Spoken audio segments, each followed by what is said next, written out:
Halo semuanya, ada info besok Senin akan ada event Epic Italia. Ada Gennaro Gattuso, Andrea Pirlo, dan Francesco Totti. Mana yang paling worth it? Jawabannya adalah subscribe dulu.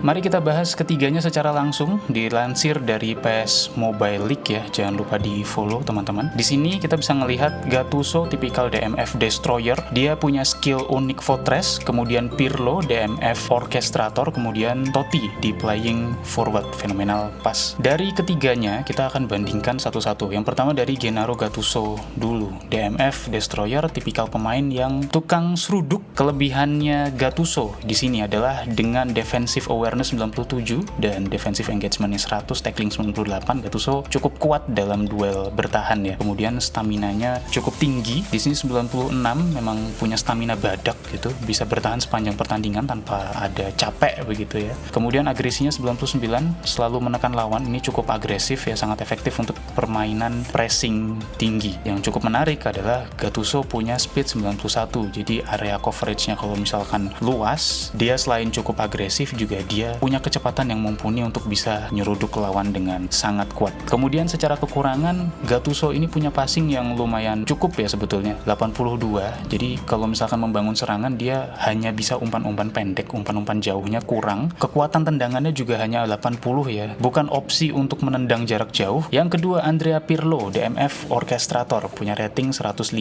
ya. Ini masih prediction, tipe pemain yang mengatur permainan dari belakang ya, karena dia DMF. Tapi yang paling mencolok di sini adalah dia punya tackling 95. Ini cukup baik untuk kalau misalkan tidak ada DMF lain ya, dia jadi single DNF. Dia cukup baik untuk bisa menghentikan serangan lawan. Tapi powernya adalah untuk mengatur serangan dari belakang, yaitu orkestra. Kelebihannya yang pertama, passingnya sangat baik, kontrol dan tight positionnya juga cukup tinggi, 91 dan 94, bisa jaga bola dengan baik di lapangan tengah. Defensive awarenessnya 97, sangat baik. Kekurangannya memang kurang cepat ya, speed dan accelerationnya tidak dicantumkan di sini, tapi biasanya kita punya pengalaman Pirlo itu tidak terlalu cepat dalam kecepatan atau akselerasi, kemudian kurang agresif juga dalam bertahan. Jadi dia tipikal orang yang defense-nya lebih konservatif, kemudian tidak cocok untuk gaya permainan pressing tinggi, tapi lebih cocok untuk strategi penguasaan bola. Kemudian yang terakhir adalah Francesco Totti, tipikal center forward di Playing Forward ya, ratingnya 105. Striker ini lebih banyak bermain di belakang untuk membantu mengatur serangan.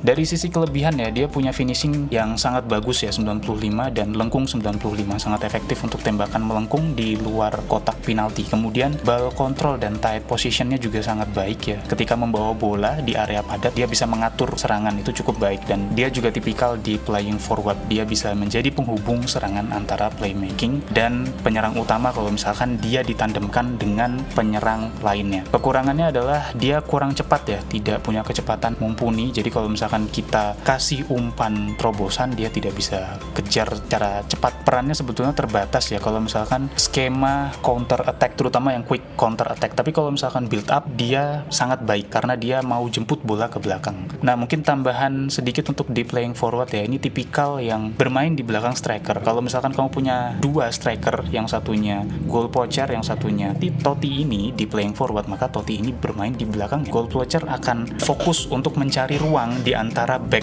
supaya nanti kalau misalkan kamu kasih umpan terobosan, dia langsung lari ngejar.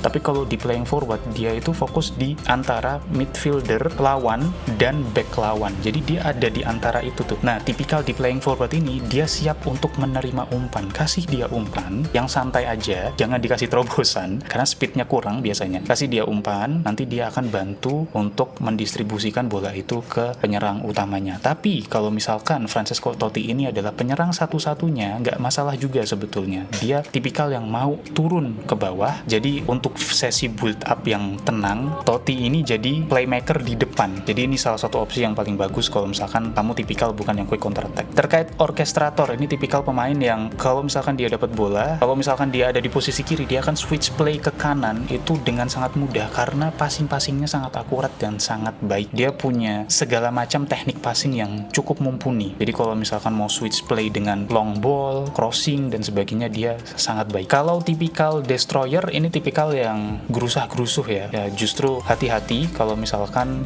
kamu tipikal yang permainannya build up pelan-pelan, destroyer ini justru malah kadang suka mengganggu rencana gitu. Tapi kalau misalkan kamu tipikal yang sering ke counter, nah Genaro Gattuso ini adalah pilihan yang tepat untuk bisa memotong serangan lawan secepatnya, karena dia berani untuk maju dan memotong serangan lawan. Jadi kesimpulannya bagaimana? Dari ketiga pemain itu yang paling worthy itu yang mana? Sebetulnya tergantung. Mari kita breakdown satu-satu. Kalau kamu butuh pemain bertahan yang kuat, Gattuso ini sangat worth it ya, karena dia bisa ngasih pressing yang sangat tinggi dan dia tipikal destroyer ya, dia suka seruduk. Tapi kalau kamu suka mengatur tempo, main ball possession, kamu butuh playmaker, maka Pirlo adalah pilihan yang terbaik untuk penguasaan bola dan umpan jauh. Dan kalau misalkan kamu butuh striker yang bisa kontribusi dalam build up, maka Totti adalah pilihan yang paling baik untuk bisa membantu pola penyerangan dan kombinasi passing di depan. Jadi pilihan terbaik berdasarkan tipe tim. Kalau tim kamu defensif dan pressing, maka Gattuso pilihannya. Kalau tim kamu adalah ball possession dan build up, maka Pirlo pilihannya. Kalau tim kamu adalah striker yang serbaguna, kreatif, siap terima umpan, itu Totti adalah pilihannya. Tapi kalau misalkan dari sesi fleksibilitas ya, Pirlo adalah pilihan yang paling worth it karena dia bisa membantu tim dalam bertahan maupun menyerang. Passingnya juga sangat baik, bisa diterapkan untuk quick counter maupun possession. Jadi Pirlo adalah pilihan yang pertama secara objektif. Dibandingkan dengan yang lain seperti Gattuso, itu terlalu defensif, terbatas di passing ya, sementara Totti itu cocok untuk build up, jadi kurang cepat untuk counter attack. Kalau terkait objektif memang Pirlo pilihannya, tapi kalau misal kamu adalah tipikal seperti aku ya, orang-orang yang suka koleksi kartu, ini mungkin jadi pertimbangan juga. Yang pertama Pirlo dan Totti, ini sudah ada banyak versi ya, mungkin kamu sudah punya salah satunya juga, jadi sudah nggak penasaran lagi. Tapi kalau Gattuso, dari sisi database aku ngelihat baru satu, jadi menurut aku nggak salah untuk menargetkan Gattuso sebagai target utama. Jadi silahkan Gattuso atau Pirlo, pilih salah satu. Untuk Totti mungkin jadi pilihan yang kedua. Cara objektif Pirlo nomor 1, Gattuso nomor 2, dan Totti nomor 3. Tapi menurut aku pribadi berdasarkan hal-hal yang tadi sudah disampaikan ya, aku justru cenderung ke Gattuso karena aku sudah punya Pirlo yang AC Milan. Menurut aku ambil Gattuso and thanks to me later. Itu dulu teman-teman, terima kasih, selamat lebaran.